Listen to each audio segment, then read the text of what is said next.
ഇത് ഞാൻ നെഞ്ചിലടക്കി പറയാതിരുന്നത് നിങ്ങളെയൊന്നും ഭയപ്പെടുത്തണ്ടെന്ന് കരുതിയിട്ടാ. പല യാദൃച്ഛികതകൾ കൊണ്ട് വലിയച്ചി അയാളെ നേരിട്ട് കാണാത്തതാ.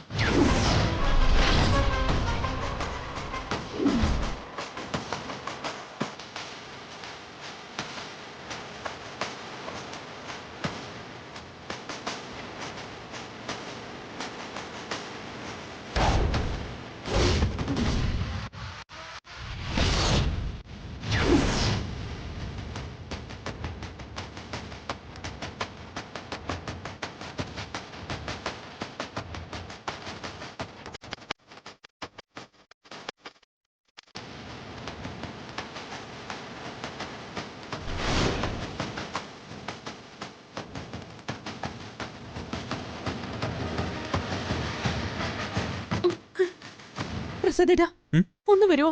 എനിക്ക് ഒരു കാര്യം പറയാനുണ്ടായിരുന്നു. എന്ത് കാര്യം? പറഞ്ഞു താൻ.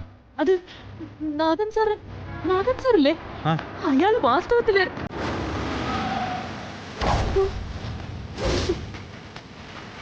ഇതാരാ ഈ സമയത്ത്?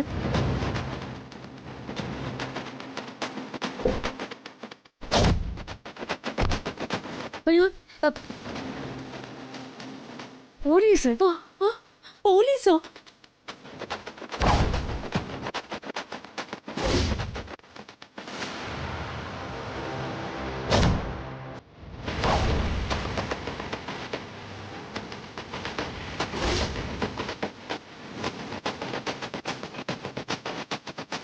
ആരാണ് ഇവിടെ ഓട്ടോ ഡ്രൈവർ? മുരളി. ഞാനാണ് സർ. അയ്യോ, റാസ്കൽ, സകല പോക്കരത്തരവും കാണിച്ച് പോലീസുകാരെ വെട്ടിച്ച് ഒളിച്ചിരിക്കണാടാ. ഞാൻ എന്ത് ചെയ്തു സർ? മനസ്സിലായില്ല. പറഞ്ഞു തരടാ. നീ ഇറങ്ങിങ്ങോട്ട് സ്റ്റേഷനിലോട്ട് പോവാ. സർ, ഒരു മിനിറ്റ്. എന്ത് അതിക്രമം സാറേ കാണിക്കുന്നത്? ഇവൻ എൻ്റെ അനിയനാ. ഇവൻ എന്ത് തെറ്റാ ചെയ്തതെന്ന് എനിക്ക് മനസ്സിലാവുന്നില്ല. അതെ സർ, നിങ്ങൾക്ക് ആള് മാറിപ്പോയതാണെന്ന് തോന്നുന്നു. ഈ മുരളി ആള് വെറും ഒരു പാവാ. അയ്യോ മാഡം, സോറി. ഈ പാവത്തിന്റെ ബിസിനസ് എന്താണെന്ന് അറിയാമോ? ഓട്ടോ ഓടിക്കലിന്റെ മറവിൽ ലഹരി മരുന്ന് വിൽപ്പനയാ. സാർ, അനാവശ്യം പറയരുത്. ഞാൻ അങ്ങനെയൊന്നും ചെയ്തിട്ടില്ല. ചിലക്കാതട മോനെ, സമയമുണ്ടല്ലോ. നീ കുടിച്ച മുലപ്പാല് വരെ വെളിയിൽ വരുത്തും ഞാൻ. അപ്പോഴേ നീ സത്യം പറയൂ. സർ, സത്യമായും നിങ്ങൾക്ക് എന്തോ തെറ്റിദ്ധാരണ സംഭവിച്ചതാ. മുരളി ഒരു തെറ്റും ചെയ്യില്ല സാറേ, ഞങ്ങൾക്ക് ഉറപ്പാ. മതി. എന്തെങ്കിലും തർക്കമോ വാദമോ ഉണ്ടെങ്കിൽ നിങ്ങളങ്ങ് സ്റ്റേഷനിലേക്ക് വന്നാൽ മതി. അവിടെ വെച്ച് സംസാരിക്കാം. പിടിച്ചോണ്ട് പോടോ ഇവനെ. സർ, ഈ രാത്രിയിൽ കൊണ്ടുപോകരുത് സർ. നാളെ രാവിലെ ഞാൻ തന്നെ കൊണ്ടുപോകും സാർ. ഇവനുണ്ടല്ലോ, ലഹരി മരുന്നുകളെല്ലാം വിറ്റിട്ട് വരുന്ന വഴി ഒരാളെ വഴിയിൽ ഇടിച്ചിട്ടു. എന്നിട്ട് വണ്ടി നിർത്താതെ പോയി. അതറിയാമോ നിങ്ങൾക്ക്? അയ്യോ, കള്ളാ വല്യേട്ടാ, ഇത് മുഴുവൻ കള്ളത്തരവാ. ഞാൻ അങ്ങനെ ഒന്നും ചെയ്യരുത്. അടിച്ചതിന്റെ അണപ്പല്ലടക്കം ഞാൻ. സർ പ്ലീസ്, ഏട്ടനൊന്നും ചെയ്യരുത്.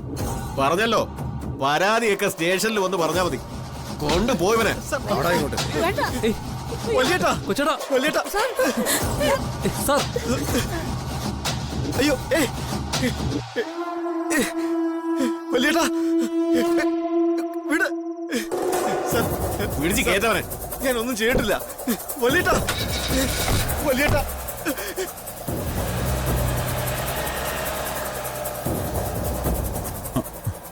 ബൈക്കിന്റെ താക്കലെടുത്തുണ്ടോ?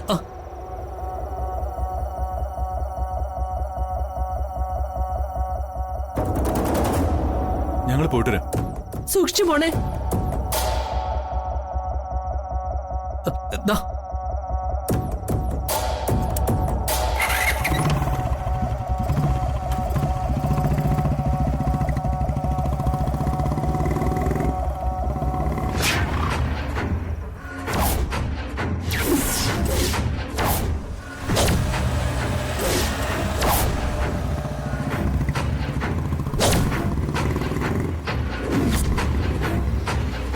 മേഘൻ സാറ് പറഞ്ഞതുപോലെ അവിടുത്തെ ആണുങ്ങളെല്ലാം മാറി. ഇനി നമ്മുടെ ഉഴവാ. നീ വണ്ടിയെടുക്കും.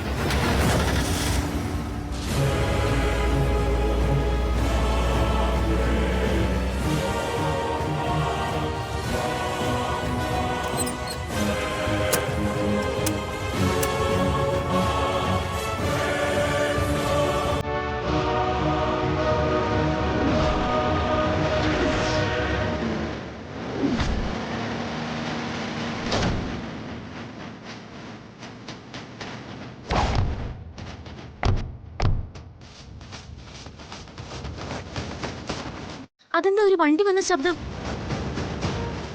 അവര് തിരിച്ചു വന്ന് കാണൂ. അതിന് ഇത്ര പെട്ടെന്ന് തിരിച്ചു വരുമോ?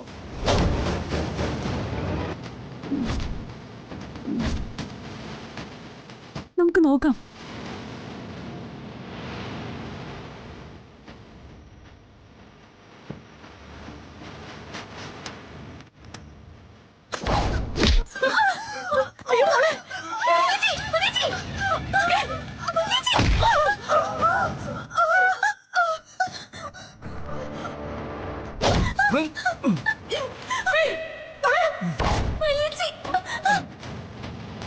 അനങ്ങരുത്. നിന്റെ അനിയത്തിന്റെ ജീവൻ വേണം. നിങ്ങളൊക്കെ ആരാ?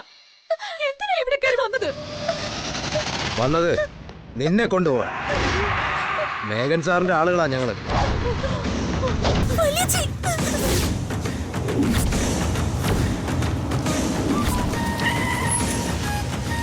പിടിക്കണ ആളെ.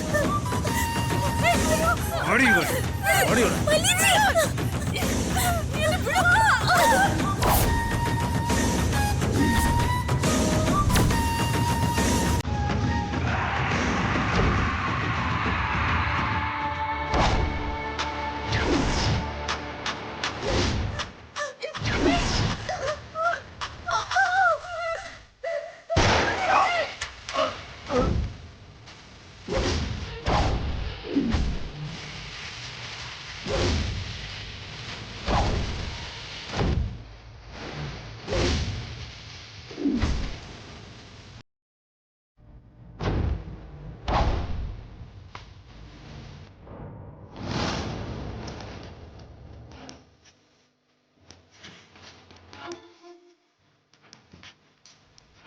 കൈയെടുക്കണം അവരുടെ ദേഹത്തുനിന്ന്.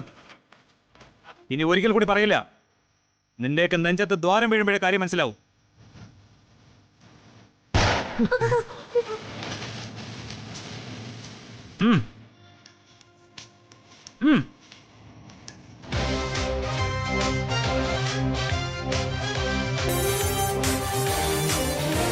ഇനി വന്ന പോലെ മടങ്ങിപ്പോക്കോണം. നിന്നെയൊക്കെ അയച്ചവനോട് ചെന്ന് പറഞ്ഞേക്ക് അഡ്വക്കേറ്റ് വേണുഗോപാൽ വന്ന് രാധയെ കൊണ്ടുപോയിന്ന്. നിൽക്കണ്ട, വണ്ടിയെടുത്ത് വന്ന വഴിക്ക് വിട്ടോ. പൊക്കോ. ഇനി ഇവിടെ പരിസരത്ത് കണ്ടുപോരുത്.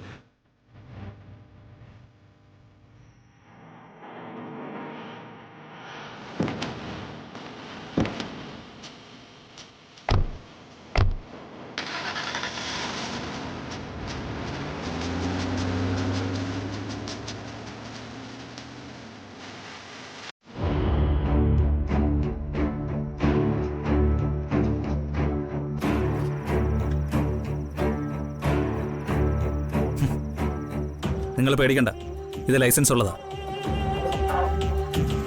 എന്തായാലും ഇങ്ങനെ ഒരു മുൻകരുതൽ എടുക്കാൻ തോന്നിയാൽ നന്നായില്ലേ? ഇനിയിപ്പോ താമസിക്കണ്ടല്ലോ, പോവാം നമുക്ക്. ഇല്ല, എനിക്ക് വരാൻ പറ്റില്ല വേണുവേട്ട. രാധേ, ഈ അവസാന നിമിഷം വാക്ക് മാറ്റുകയാണോ നീ? എനിക്ക് വേണ്ടിയല്ല, ഇത്രയും കാലം അഭയം നൽകിയ ഈ വീട്ടിലുള്ളവർക്ക് വേണ്ടിയാ. മുരളി പോലീസ് കൊണ്ടുപോയിരിക്കുക. അതെന്തായെന്നറിയാതെ എനിക്ക് ഇവിടുന്ന് അനങ്ങാൻ പറ്റില്ല. നന്ദികേടാവോ അത്? അതൊരു ഫേക്ക് കേസാണെന്ന് നിങ്ങൾക്ക് മനസ്സിലായില്ലേ? അതിന്റെ പിന്നിൽ ബുദ്ധി കേന്ദ്രം മേഘനാഥൻ തന്നെയാണ്. കാരണം അവന്റെ ആളുകൾ ഇവിടെ വരുമ്പോൾ വീട്ടിലെ ആണുങ്ങളെല്ലാം ഇവിടെ നിന്ന് മാറണമായിരുന്നു. അധികം തടസ്സങ്ങളില്ലാതെ നിന്നെ ഇവിടെ നിന്ന് കൊണ്ടുപോകാൻ. എന്റെ ഊഹം ശരിയാണെങ്കിൽ അവരെ സ്റ്റേഷനിൽ നിന്ന് തന്നെ കുറെ കഴിയുമ്പോൾ വിടും. അതുകൊണ്ട് ആ കാരണം പറഞ്ഞ് രാധ വരാതിരിക്കരുത്. നോക്ക്, ഒരു ദേശം മുഴുവൻ കാത്തിരിക്കാൻ നിന്നെ. സുഭദ്രാമ്മയെ ഓർത്തെങ്കിൽ നീ വന്നേ പറ്റൂ. എന്റെ ആത്മാവിന് ശാന്തി കിട്ടണമെങ്കിൽ, നമ്മുടെ അച്ഛന്റെ ആത്മാവിന് ശാന്തി കിട്ടണമെങ്കിൽ നീ മനസ്സ് വെക്കണം. ഞാൻ ബാക്കി വെച്ച എല്ലാ കർമ്മങ്ങളും നീ പൂർത്തിയാക്കണം. ഇനി അത് ചെയ്യാൻ നിനക്ക് മാത്രമേ കഴിയൂ.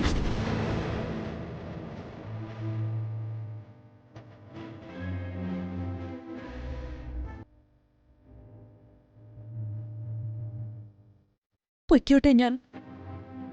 നിങ്ങൾ ഇവിടെ നിന്നാ മതി. പോയവര് ഉടൻ തിരിച്ചു വരും.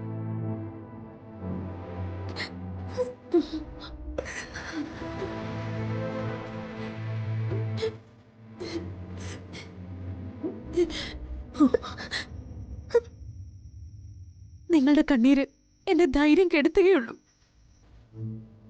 തൃപ്പങ്ങോട്ട് രക്തമല്ലേ നമ്മള്, ധൈര്യമായിട്ടിരിക്കെ. പോവുകയാണ്. പോയിട്ട് വരാന്ന് പറ. ശരി, പോയിട്ട് വരാം. പോ വരൂ.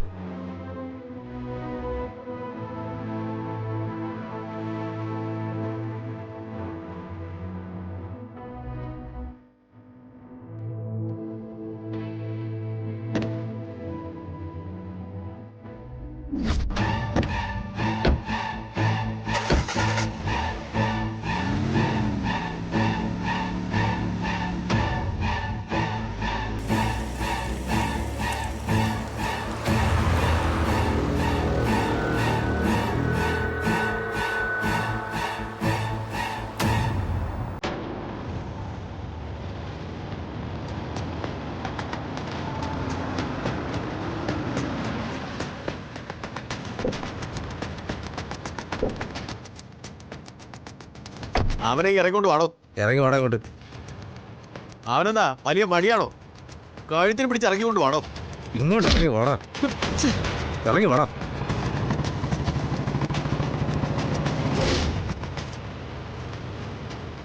കൊണ്ടുപോയിക്കൊണ്ട്.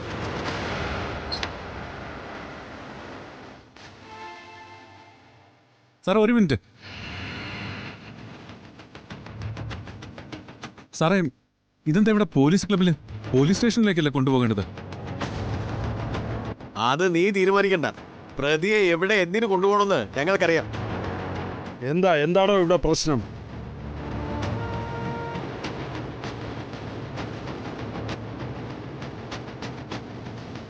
സർ, സോറി സർ, സാറിനെ കണ്ടില്ലായിരുന്നു. ആ, അതവിടെ നിൽക്കട്ടെ.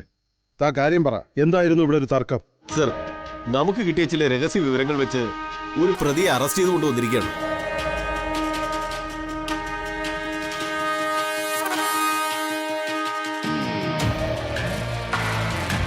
കണ്ടിട്ട ആളൊരു പാവമാണല്ലോടോ. എന്താ ഇവൻ ചെയ്ത തെറ്റ്? സർ, അത് ഇവൻ ഓട്ടോ ഓടിക്കുകയാണ് സർ. അതൊരു തെറ്റാണോ? അതൊരു തൊഴിലല്ലേ? ഓട്ടോ ഓടിക്കൽ ഒരു മറ മാത്രമാണ് സർ. ലഹരി വിൽപ്പനയാണ് മെയിൻ. വെറുതെ സാറേ, മനസ്സാവാതെ ഞാൻ ഒരു തെറ്റും ചെയ്തിട്ടില്ല. പ്രതി അങ്ങനെയല്ലേ പറയൂ സർ. എവിടെയോ ലഹരി മരുന്നുകൾ കൊടുത്തിട്ട് വരുന്ന വഴി ഇവൻ ഒരാളെ ഇടിച്ചു വീഴ്ത്തി, എന്നിട്ട് നിർത്താതെ ഓടിച്ചു പോയി. CCTV തെളിവുണ്ടതിന്. കള്ളക്കഥയാ സാറേ. ഞാൻ ഈ സാറിനോട് എന്ത് തെറ്റ് ചെയ്തു എന്ന് എനിക്കറിയില്ല. മുഴുവൻ കള്ളക്കഥയായി പറയുന്നത്. ആ, ശരി ശരി ശരി. നിങ്ങൾ അവന്റെ കൂടെ ഉള്ളവരാണോ? ഞാൻ ഇവന്റെ ചേട്ടനാണ് സാർ. ഇന്ന് വരെ എന്റെ അനിയൻ ഒരു തെറ്റും ചെയ്തിട്ടില്ല. രാത്രി വീട്ടിൽ കയറി വന്ന് അതിക്രമിച്ച് കൊണ്ടുപോകുന്നതാ സാറേ.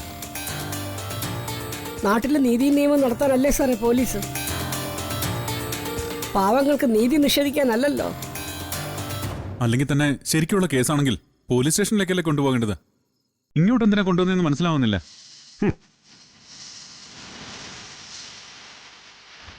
താൻ പ്രസാദല്ലേ അമ്മ ഇവൻസ് നടത്തുന്ന? അതെ സാർ. സാറിന് എന്നെ അറിയാമോ?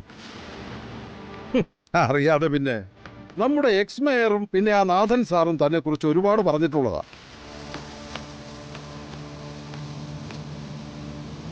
പറഞ്ഞു വിട്ടേക്കണോ ഈ പാവത്തിന്? സാർ, അത് അവന്റെ മുഖം കണ്ടാൽ അറിയില്ലേ ഒരു തെറ്റും ചെയ്യാത്ത പഞ്ചപാവാണെന്ന്. അല്ലേടോ? ഞാൻ ഒന്നും ചെയ്തിട്ടില്ല സാർ. പറഞ്ഞു വിടടോ ഈ പാവത്തിന്. പറഞ്ഞു വിടേ.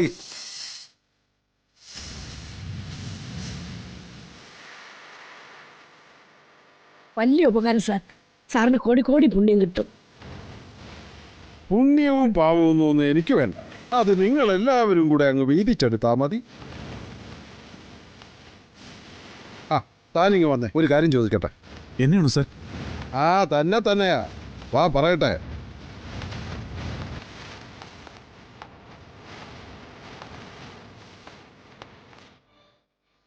ഞാനൊരു കാര്യം പറഞ്ഞു തരാം. തൻ്റെ അനിയൻ കുറ്റക്കാരനല്ല എന്ന് തനിക്കറിയാം. പിന്നെ അതുപോലെ തന്നെ അക്കാര്യം എനിക്കും അറിയാം. ഇവിടെ നിൽക്കുന്ന എല്ലാവർക്കും അറിയാം. എന്താ ശരിയല്ലേ? പക്ഷെ സാർ, അവൻ കുറ്റം ചെയ്തെന്ന് ഉറപ്പുള്ള മട്ടില്ല SI സാറും പോലീസുകാരും ഒക്കെ ഞങ്ങളുടെ വീട്ടിൽ വന്നപ്പോ പെരുമാറിയത്. അത് പിന്നെ അങ്ങനെയല്ലേ പെരുമാറൂ. ഈ കീ കൊടുത്തുവിട്ട പാവകളെന്ന് താൻ കേട്ടിട്ടില്ലേ? ആ അവസ്ഥയിലാ അവർ. എനിവേ, ആ സാഹചര്യം കഴിഞ്ഞു. തന്റെ വീട്ടുകാർ ഇനി ഇവിടെ നിൽക്കണ്ട. അവരോട് തിരിച്ചു പൊക്കൊള്ളാൻ പറ. തന്നോടാണ് സംസാരിക്കാനുള്ളത്. എന്നോട് എന്ത് സംസാരിക്കാനാ സർ? ഈ പോലീസുകാരോ കീ കൊടുത്തു വിട്ടതെന്ന് അതൊരു രഹസ്യമാണ്. അവരെ പറഞ്ഞുവിട്. തന്നെ ഉടനെ നോക്കണ്ടെന്ന് പറഞ്ഞേക്കണം, എത്ര താമസിച്ചാലും. സർ, എന്താ തനിക്കെന്നെ വിശ്വാസമില്ലേ? ഒരു ജാമ്യക്കടലാസ് പോലും ഇല്ലാതെ തന്റെ അനുജനെ വിടുവിച്ചോനാ ഞാൻ. അത് മറക്കരുത്. അല്ല സർ, എനിക്ക് സാറിന് വിശ്വാസമാണ്. എങ്കിൽ ചെല്ല്, അവരെ പറഞ്ഞേക്ക്. ഞാൻ പറഞ്ഞു തരാം ആ രഹസ്യം എന്താണെന്ന്. വന്നേ.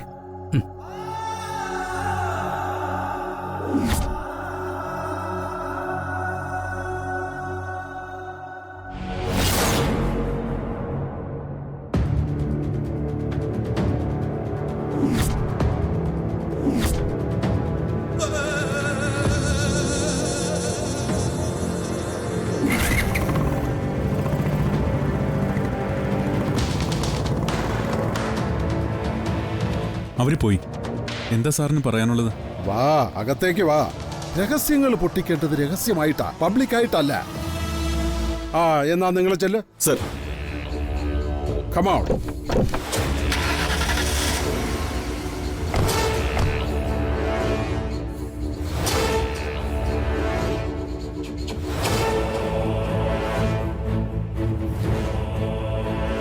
പ്രസാദേ, ഇത് ഞങ്ങൾ ചില കൊടും കുറ്റവാളികളെ കൊണ്ടുവന്ന് അല്പസ്വല്പം തല്ലും തലോടലും ചവിട്ടും തൊഴിയുമൊക്കെ കൊടുത്ത് ചോദ്യം ചെയ്യുന്ന ഏരിയയാണ്. ഇവിടെ ഈ സെറ്റപ്പിൽ തന്നെ നിന്നെയൊന്ന് മുഖാമുഖം കിട്ടണമെന്ന് സ്ഥലത്തെ ഒരു VVIPക്ക് ആഗ്രഹം. സത്യം പറഞ്ഞാൽ ഞാനും ആ SIയുമൊക്കെ ഇക്കണ്ട വേഷം മുഴുവൻ കെട്ടിയത് ഇതിനു വേണ്ടിയിട്ടാണ്. നിങ്ങളെ രണ്ടുപേരെയും ഇങ്ങനെ ഒന്ന് കൂട്ടുമുട്ടിക്കാൻ വേണ്ടി. സാർ ആരുടെ കാര്യം പറയുന്നേ?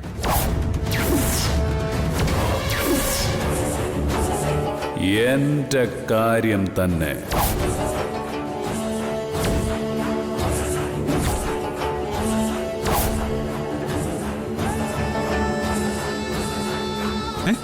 നാഥൻ സാറോ?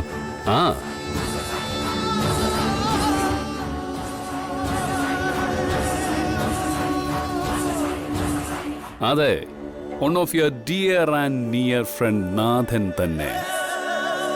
എന്റെ കാര്യ DYSP സാറ് പറഞ്ഞത്. നമ്മളെ തമ്മിൽ ഇങ്ങനെ നേർക്ക് നേർ നിർത്താൻ അഹോരാത്രം പണിയെടുക്കുകയായിരുന്നു സാറും സാറിന്റെ കീഴിലുള്ള ഡിപ്പാർട്ട്മെന്റും. സാർ എന്തൊക്കെയാ പറയുന്നേ? സാറിന് കാണണമെങ്കിൽ ഒന്ന് വിളിച്ചാ പോരായിരുന്നോ? ഞാൻ വരുമായിരുന്നല്ലോ. അതിനെന്തിനാ ഇത്ര ബിൽഡപ്പിന്റെ ആവശ്യം? ആവശ്യമുണ്ടടാ, ആവശ്യമുണ്ട്. എനിക്കറിയാം എൻ്റെ ഒരു ഫോൺ കോളിൽ നീ എൻ്റെ അടുത്ത് വരുമായിരുന്നുവെന്ന്. പലവട്ടം നീ വന്നിട്ടുമുണ്ട്. പക്ഷെ അന്നൊന്നും ഞാൻ അറിഞ്ഞിരുന്നില്ല ഈ ഭൂമിയിലെ എൻ്റെ ഏറ്റവും വലിയ ശത്രുവാണ് നീയെന്ന്. ശത്രു? യെസ്. മുമ്പേ അതെനിക്ക് തിരിച്ചറിയാൻ കഴിയാതിരുന്നുകൊണ്ട് മാത്രം നീ ഇപ്പം ജീവനോടെ ഇങ്ങനെ നിൽക്കുന്നത്. സാറേ, എന്തൊക്കെയാ നിങ്ങൾ ഈ പറയുന്നേ? ഞാനങ്ങനെ നിങ്ങളുടെ ശത്രു ആവുന്നേ? നമ്മൾ തമ്മിൽ അതിനെന്താ ബന്ധം? ബന്ധം നമ്മൾ തമ്മിലല്ല, നിന്റെ ഭാര്യയും ഞാനുമായിട്ട്. അതെന്താണെന്ന് മനസ്സിലാവണമെങ്കിൽ നീ എന്റെ മുഴുവൻ പേരും കേട്ടാലേ പറ്റൂ.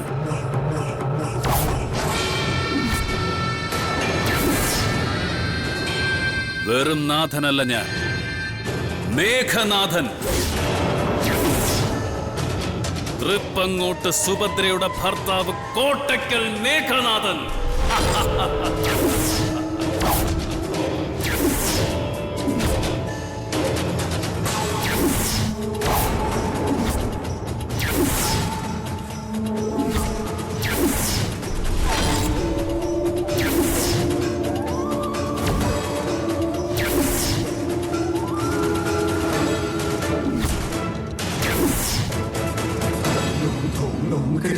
ഇനി പറ,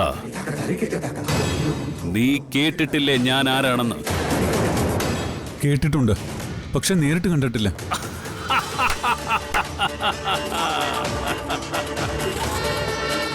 അതെ, അതാണ് പ്രശ്നം. എന്നെ മാത്രമല്ല, തൃപ്പങ്ങോട്ട് സുഭദ്രയെ പോലും അന്ന് കൊച്ചു പയ്യനായിരുന്ന നീ നേരെ ചൊവ്വയെ കണ്ടിട്ടില്ല. അപ്പോഴൊക്കെ നീ കൊച്ചു പ്രേമവും തലയ്ക്ക് പിടിച്ച് ഒരു കൊച്ചു പെൺകുട്ടിയുടെ പിന്നാലെ നടക്കുകയായിരുന്നു. സുഭദ്രയുടെ നേരനിയത്തി രാധയുടെ പിന്നാലെ. ഓർമ്മ കാണും നിനക്ക്? പറയടാ കൃഷ്ണപ്രസാദേ, രാധയെ അറിയോ നിനക്ക്? അറിയാമോന്ന്?